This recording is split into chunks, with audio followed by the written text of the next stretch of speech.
Good morning everybody and welcome to Joylee's baking show. We're going to be cooking something really delicious together this morning. But before we get into that, I want to read to you a really special verse from the Bible. It's from the book of Romans, chapter 8, verse 28. Maybe some of you have actually memorized this verse as a memory verse, but I'm going to read it to you this morning. This is what it says. And we know that God causes everything to work together for the good of those who love God and are called according to His purpose for them. All things work together for good to those who love God. That is a really special promise. But you might be wondering, Joylee, what does that have to do with baking? Well, I'm just about to tell you. So this morning, we are going to be making some delicious chocolate cupcakes for my kids and maybe for some of my neighbors as well. So let's get started. I'm going to show you how we do it. I've got all the ingredients sitting here, as you can see. And as we do it, I want to tell you a little bit about each ingredient. Now, I don't know if you have ever made a cake before, or cupcakes, or cookies. If you have, you would know that you have to put lots of different things together to make them really delicious. If you just put sugar in a pan and put it in the oven, it's not going to taste very good. Or if you just put flour in a pan and put it in the oven, it's not going to taste very good. But when you put all the ingredients together, you can make something really delicious, really good. Now, we're going to start with some plain flour. This is plain flour, and I've got 1 cup. I'm going to put that into my bowl. Now, if you taste plain flour, I'm going to have a little taste. It just tastes kind of like nothing. It's pretty boring. And that's a little bit like some of the just boring, regular things that we have happen in our lives. The next thing I'm going to add is 1 cup of white sugar. Now, if I taste this sugar, it tastes delicious. It's very, very sweet. And that kind of reminds me of like some of the really good things that we have happen in our lives. Like, I don't know, really exciting birthdays or really big fun family days. That's like a really cool fun thing that happens, isn't it? Now, the next thing I'm going to put in is just a little tiny bit of salt. Now, salt is really good to put on top of things and to put in recipes because it makes things taste delicious. But if you eat salt by itself, it's really salty, isn't it? And it might make you really, really thirsty. That reminds me a little bit of some of the challenging things that sometimes happen in our lives. The next thing I'm going to put in is baking soda. Now, baking soda is really important because it's what's going to cause our cupcakes to rise and get really, really fluffy. But by itself, baking powder is actually quite bitter. You know what? I'm not even going to taste it because I've tasted it before and it is not good. But we're going to put it into our chocolate cake mix. Now, the next thing that I've got here is 6 tablespoons of cocoa. Now, cocoa might look delicious because it's chocolatey, but you know, if you eat cocoa by itself, it is really bitter. Cocoa needs to be combined with other things to make it taste delicious. I'm going to put the cocoa in there like that. And then I've got one more very special secret ingredient. And this ingredient kind of reminds me of stuff that happens in our lives that is really unexpected or surprising, and that is cinnamon. I don't know if any of you have ever put cinnamon in a chocolate cake before, but let me tell you, it is delicious. So I'm going to put the cinnamon in, and then I'm going to whisk around all of my dry ingredients in the bowl till they're nice and mixed together. Can you see that there?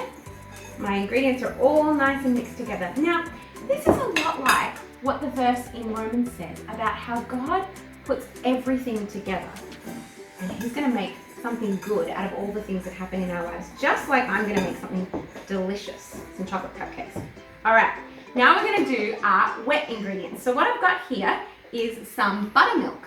Now, buttermilk is kind of like soury sort of milk. So by itself, buttermilk does not taste good. It's sour and it's not very nice. And that kind of reminds me of maybe like the difficult or like frustrating things that happen in our lives. Maybe a little bit like how we're in coronavirus right now and we're all in lockdown. I'm also going to add 1 egg, and this egg is pretty slimy. And again, I would not want to eat a raw egg. I don't know about you, but personally, I would not want to eat a raw egg. It doesn't taste very good. We're going to whisk that into the buttermilk And then I'm gonna add half a cup of vegetable oil. Have you ever tried to eat vegetable oil by itself? Whew, it does not taste very good at all. The last thing I'm gonna put in is just about 1 teaspoon of vanilla. Now, here's the funny thing about vanilla is that it smells delicious, but do you know, if you try and eat vanilla just plain, it does not taste good at all because it needs other things. And that's kind of like maybe the sad, or maybe some of the things that happen in our lives that maybe we think are going to be good and then turn out to be really disappointing. So I've whisked together all my wet ingredients.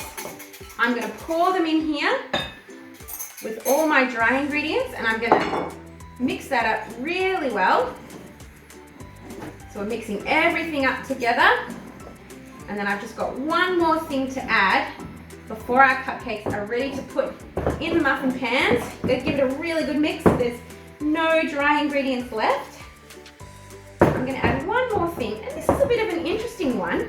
And maybe you've never seen this, but it's actually a really important step in making these chocolate cupcakes delicious. And that is, I'm going to add half a cup of hot water. So I've boiled the kettle just before I started cooking, so this water is very, very hot. And this secret step is going to make these cupcakes so fluffy and so moist and delicious. Now, hot water by itself just kind of tastes like water, doesn't it?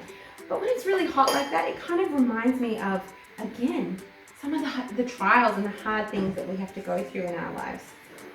But it's going to be really, really important to make these cupcakes delicious.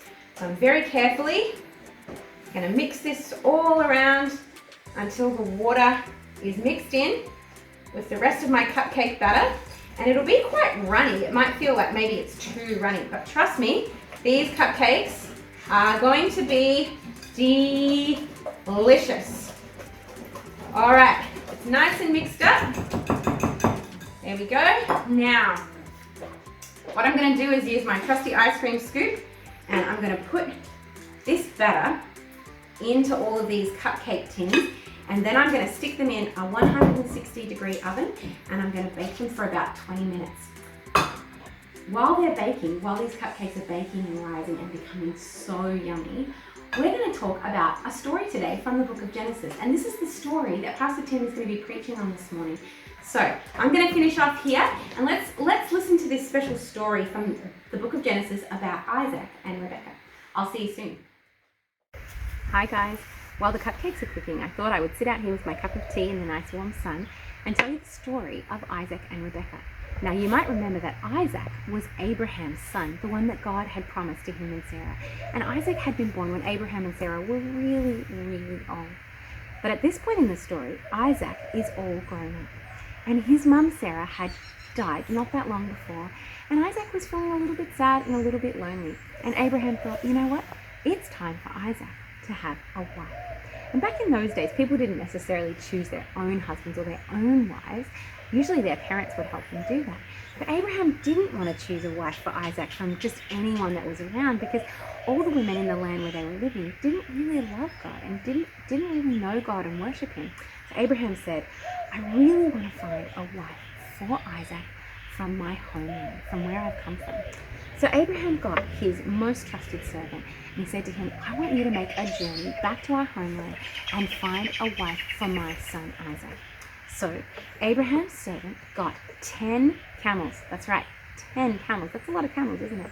And he loaded them up with all kinds of supplies, because it was a really long journey, and gifts and special things that he would be able to give to the family of the woman that he chose to be Isaac's wife. And he started off on the journey, and it was a really long journey, and he had to go a really far way. And when he got to the town where Abraham's family was originally from, he looked around and he saw all these women, and it just happened to be the time of day when the women would come to the well to get water, because that's what they had to do back then. They had to get water from a well for their families, and it was that time of day. And Isaac looked around and he thought, how am I going to choose from all of these women who will be a good wife for Isaac? Well, you know what he did? He prayed. He prayed and he trusted God, and he asked God. He said, God, can you give me a sign of which one of these women is the right wife for Isaac? And this is the sign that I would love for you to give me. when I ask someone to give me a drink from the well, can they give me a drink, but then also offer to give drinks to my camels? And that was a pretty big deal because 10 was a lot of camels, and camels drink a lot of water.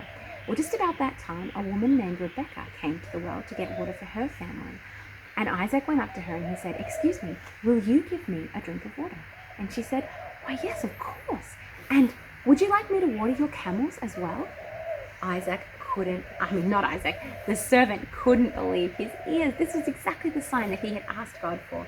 So he took the drink from Rebecca, and then he watched as she got water for all of his camels, and it was really hard work. Well, by the time she had finished watering all the camels, the servant thought, "This is it. This is the woman that God has in mind for Isaac." And he told Rebecca all about the journey that he'd been on and the prayer that he had prayed. And Rebecca took him back to her family so that he could have a talk to them. Well, at first the family thought, "Wow, this is amazing. This must be from God." But when the servant said, "Here's the thing, I need to leave straight away and take Rebecca with me back to Isaac straight away," the family were a little bit unsure. They thought, we don't know about this. We want to spend a little bit more time with Rebecca and be able to say goodbye to her. We just don't know about leaving straight away. So what they decided to do was ask Rebecca what she wanted. And so they did. They said, "Rebecca, this guy who we think is probably from God wants you to go with him straight away. What do you think?" Well, you know what? Rebecca also trusted God. She knew, even though she was going to a place she'd never been, to meet someone she'd never met, she trusted that this was God's plan for her. And she said, "I will go with the servant." And you know what happened? Isaac and Rebecca got on the camels. They made the long journey back. And when Rebecca met Isaac, she knew that he was the one that God had for her. And Isaac knew that Rebecca was the one for him. And she became his wife. And they loved each other very, very much. That's it. Put the last few sprinkles on. Look, guys, our cupcakes are finished. Don't they look delicious? Yeah. Kiki and Indy are just helping me finish putting the last few sprinkles on. Don't you think it's amazing how all those ingredients that we had at the beginning, that's okay, came together to make these delicious cupcakes? Even though some of the ingredients were salty, some were bitter, some were plain on their own. And you know, that's just like the verse that we talked about earlier from Romans 8:28, that God wants to use everything in the lives of his children who love him, even the hard things, the sad things, the disappointing things, things a bit like coronavirus, and he wants to work those things out for our good. Yep.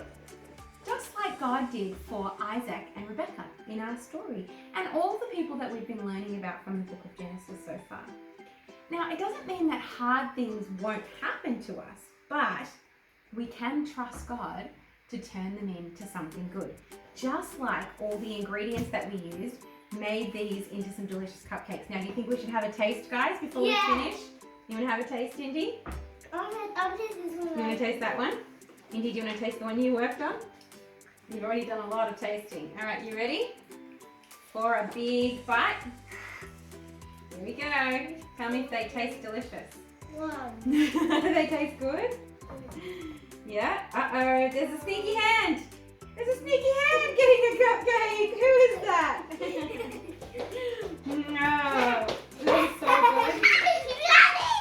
All right, maybe you guys want to try and make some cupcakes or a cake or some cookies of your own. We would love to see your pictures on the Kids Crew WhatsApp of what you've been baking. And don't forget that after the service today, we are going to have our Kids Crew Zoom call. So log on. The link for that will be in the YouTube chat. We would love to see you and talk to you. And we hope that you can remember that even when things are really hard, that God is working everything for good for his people who love him. We'll see you soon. Do you want to wave? Bye. Can't wait to see you on the Zoom call. Bye.